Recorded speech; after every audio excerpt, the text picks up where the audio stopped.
Aí de volta aí, primeira parte acelerando na balada, referência aos anos 80 até Cambridge, essa balada e o Autobahn, bem legal. Vamos falar um pouquinho dos anos 80, já vamos fazer daqui a pouquinho uma musiquinha aí, versão rockabilly dos anos 80. E quero perguntar pro Maia e pra banda também. A grande fase de ouro do rock foi os anos 80? Você acha que foi a grande safra? Eu acho que a questão dos anos 80 é a questão da comercialização bem feita da música, né? Quando a indústria atingiu sua distribuição perfeita, principalmente aqui no Brasil. A gente tem noção de anos 80 porque a grande leva de bandas que ficaram conhecidas, principalmente em termos de rock and roll, foi os anos 80. Então isso deu uma caracterização muito forte, né? Do que anos 80 é sinônimo de rock. Mas antes dos anos 80 tem muita coisa, né? Interessante dos anos 60 e 70. Até esclarecendo melhor, a última grande safra, né? Porque tudo bem, 50, 60, 70 e 80, de 90 pra cá, o que você acha? Eu acho que é a própria queda dessa questão da indústria mesmo, discográfica, né? Porque os anos 90 começou aquela descendência por a coisa ser muito massificada, né?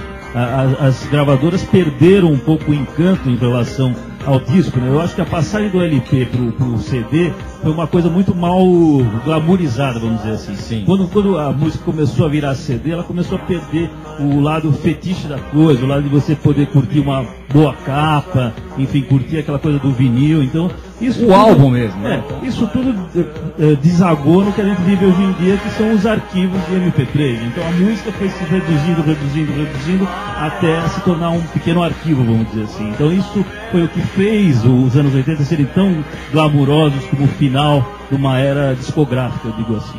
E o CD hoje parece mais um cartão de visita mesmo, que você baixa as músicas ali, é mais pra ter na mão mesmo. Olha, esse aqui é meu CD. É só um suporte mesmo, né? O que a gente vê. O CD não tem mais nenhum atrativo em nada, né? É um suporte físico pro som. E em termos de vendagem, vamos falar um pouquinho, Gaspar. Você acha que nos anos 80 se vendia muito mais? Foi a grande fase de vendas aí de tanto vinil, CD também, né? Eu acho que o que ele falou tem cabimento.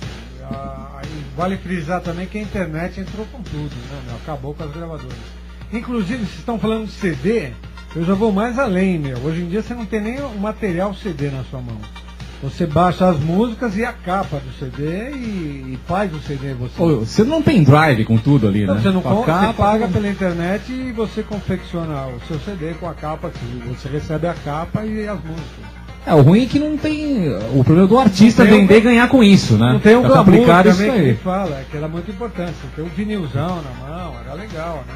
E pra você que discoteca, você usa vinil ainda? Não. Eu perguntei pros DJs lá. Como eu sou um grande apreciador dessa coisa da música, o vinil pra mim é uma coisa sagrada, então ele fica guardado, né? Ele fica completamente guardado a 7 chaves. Tanto que hoje em dia o vinil tá renascendo de uma certa forma e você compra um vinil por uma nota, né? Você vê que um vinil novo, né, custa uma fortuna, custa assim 10 vezes do que era antigamente, mas a indústria está voltando a lançar o vinil por causa disso mesmo. Quem gosta muito de música quer preservar de uma maneira assim maravilhosa, né? Que é a coisa do vinil, uma coisa que você tem até o peso na mão, é uma coisa significativa, tanto que o vinil é vendido em gramas.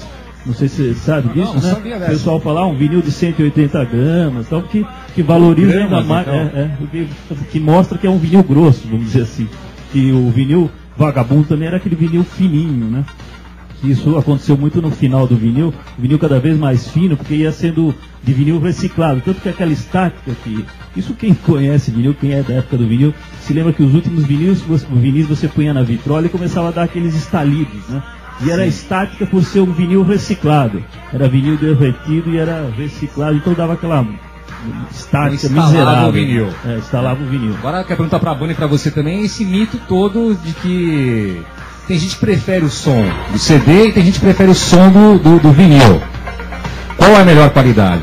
Não, o vinil tanto faz. Não, particularmente a questão do vinil é a questão analógica, né? Quando você faz um som sair por caixas do meio analógico, a curva que ele tem é uma curva mais real, vamos dizer assim. Isso é uma coisa física, é uma verdade física, que o vinil é melhor que o CD. O que é o CD? O CD é uma música que ela é digitalizada, então toda aquela curvatura que você faz da música fisicamente falando, ela vira uma curva de digital, vamos dizer assim. Então são pequenos tracinhos assim para formar uma curva. Isso é uma explicação meio chata, meio técnica, mas é a verdade, é isso que acontece. Então, mas os nossos ouvidos modernos já estão acostumados ao mundo digital. Então essa diferença é muito sutil e é muito frescura, vamos dizer assim. Né?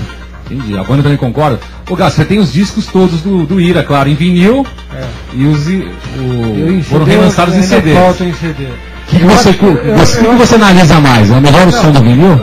Mais simplificado que ele fala dessa curva, eu sinto assim, vamos supor, para agudos, o som de CD é melhor, mas para graves, médio graves, o vinil era mais legal.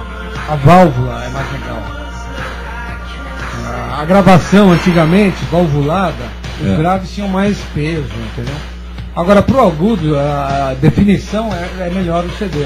Eu sinto assim. Então, o resto da banda concorda, né? E todo mundo tem vinil aí, claro, guardado em casa, tem um guardado. Eu particularmente gosto mais do som de vinil, não sei, assim, a explicação técnica que o Maia começou, né, superficialmente deu um toque, eu não sei dessa parte da explicação técnica, mas eu gosto mais do som de vinil, inclusive do final, assim, do vinil, do começo dos anos 90, esse negócio da estática, que pegava muito realmente pela qualidade, principalmente aqui no Brasil. Era assim, a qualidade do vinil que era fabricado aqui era realmente bem baixa. Eu posso falar também em relação à gravação, porque o Ira gravou os primeiros discos em analógico, que era uma máquina enorme, com as fitas, e você tinha que editar. E aí no final foi passando para o computador, era o Pro Tools, então deu para sentir uma super diferença em estúdio e tudo. Aí no final, um disco do Ira, e o que é muito usado, é você gravar tudo no digital, aí você passa pela máquina analógica, mistura os dois e sai um CD legal, com peso. Então tá bom, daqui a pouco a gente conversa mais aí com o Gastos Alquimistas, certo? Roberto Maia. DJ K tá aí quietinho, nem CD mais você usa, né? Tá todo aí no mostra ali, ó. Todo no lap. Você usa isso aí também, Maia? Você leva um lap lá e não leva mais nem não leva, depois eu monto as seleções dos CDs e levo os CDs, né? A seleção de CDs. O lap eu ainda não entrei nessa fase. Gostaria de entrar, mas ainda não entrei. Então tá bom, daqui a pouco a gente volta, depois dos comerciais tem mais Cadulac aí, você participa no chat, já a gente volta, aguenta aí.